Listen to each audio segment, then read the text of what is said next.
There's his entire life, and here is your gentleman right there, Mr. Martin Short. Hey, thank you, George. All right, buddy.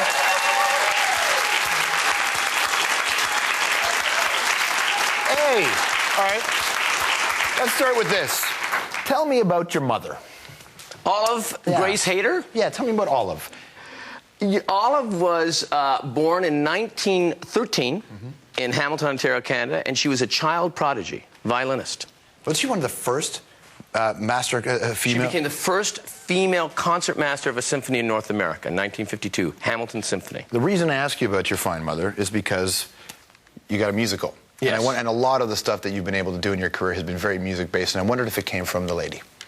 I think it came, I certainly remember as a kid, the first concept of the word rehearsal was Mom was going to a rehearsal, you know, so that was hip. And then I remember as like a 5-year-old sitting in the symphony, and then she, as a concertmaster, she came out at the end just before and they all stood up for her, and I thought that was amazing.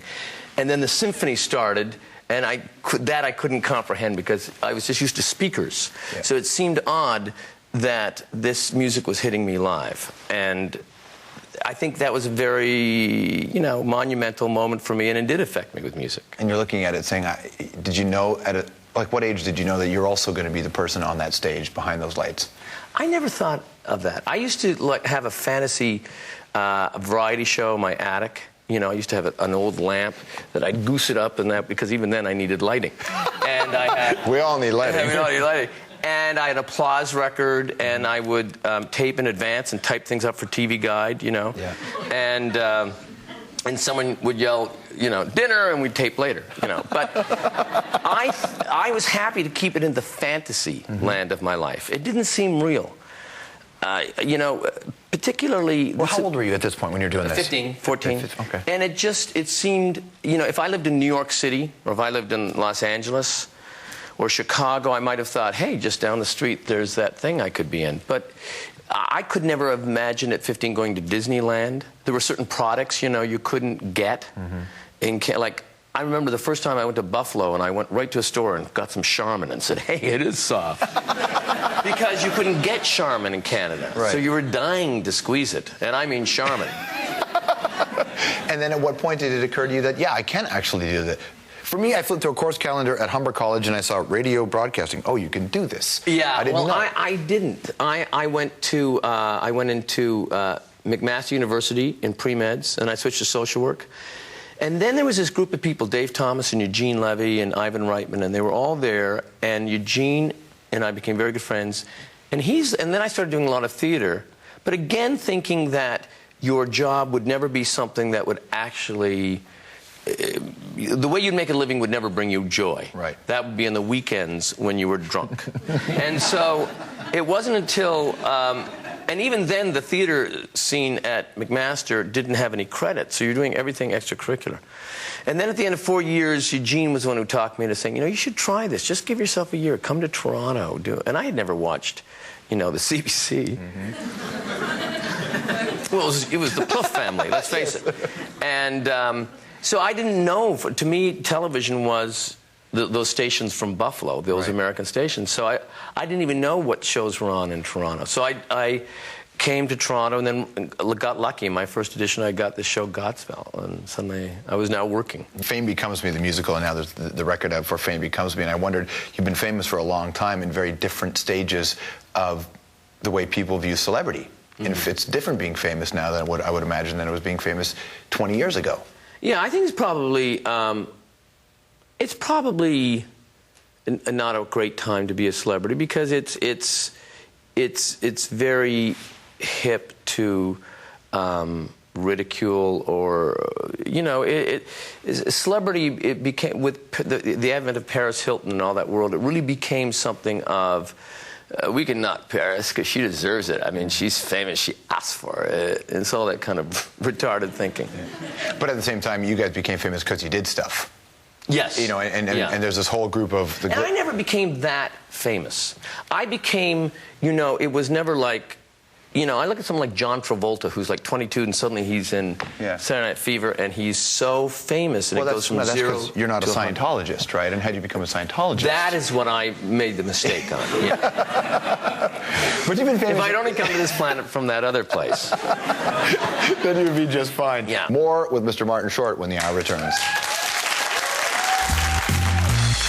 Coming soon on the hour, some heavy hitters. Ralph Nader, author Ian McEwan, Dave Thomas, Sean Cullen, and from Spinal Tap and The Simpsons, Harry Shearer. I want one of those guitars. It's like 2 guitars.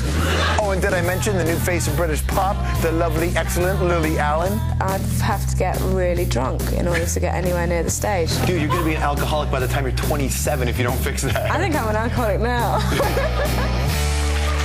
All right, you're back here on the hour. We continue to hang out with Martin Short. Fame Becomes Me, a musical. Now it's a CD. Are you the guy to blame or to thank for all the celebrities who bought cottages in Northern Ontario? Well, I certainly didn't help.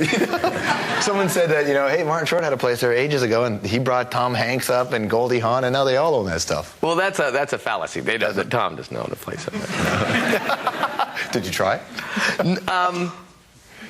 He was certainly up there. I think that he was interested for a bit, but we discouraged him. He would just take the property values and put them right on it, right? He'd rather hang with us. Is it different? We had Gene Wilder on the show, I guess last season. We were talking about the evolution of comedy and how much different it is to do comedy today as opposed to doing comedy. And that people like to laugh the same, but the jokes that are told are more crude these days, he said, and it's much different than it used to be. Have you noticed? In the old days, they didn't do the F word. I don't know. You know, to me, it's the most subjective thing in the world. I mean, aren't you astounded by, like, a comedy? Roger Ebert will say, this is the one you should see, and then you kind of see it, and you can't believe how dull it is. And it doesn't make him an idiot. It makes him someone who liked that comedy. Some people love slapsticks. Some people love Woody Allen. When we did SCTV, I'm sure that the old stand-ups, you know, how about dating? Those guys hated us because they'd say, where's the joke? When I work, there's a joke. So, and he's right. You know, we had no joke, and that was the joke. So, I think it's all personal and relative, and I think it is generational. You have a kid who wants to be a director, who's a director-writer, is in this business? Well, he's studying at Notre Dame, yeah. What kind of advice does Dad give him when you're like, Dad happens to be Martin Short? Well, you know, only positive energy, only positive. And you know, making sure that trust fund's sturdy because it's a precarious business, as you know. Yeah, some kids like to draw on their parents' experience, and some kids go the other way and don't want to. They want to make it on their own. What kind of relationship do you have with your son as he goes through this stage? I think he plans to use anything he can to help himself, and I'm all for it. You're just like, Dad, listen, I need a break on this one, please. Yeah, okay. Hey, Stephen. Hi, it's Marty. Yeah. When you get to this stage of your career, I mean, you're the kind of guy who looks at your own aging and say, I've had a good run, I want to keep going, or do you take bigger breaks? Like, what do you want to do? You know, it's odd. I used to think the hippest thing would have been would have been to, you know, at age 50, retire from show business, go back to pre-meds, become a doctor, and then now you're about 56 and you graduate and you're a doctor, and you practice for 25 years. And then you die. Mm-hmm. And then someone says, hey, did you hear what happened to old Doc Short? He died. Do you know he used to be an actor?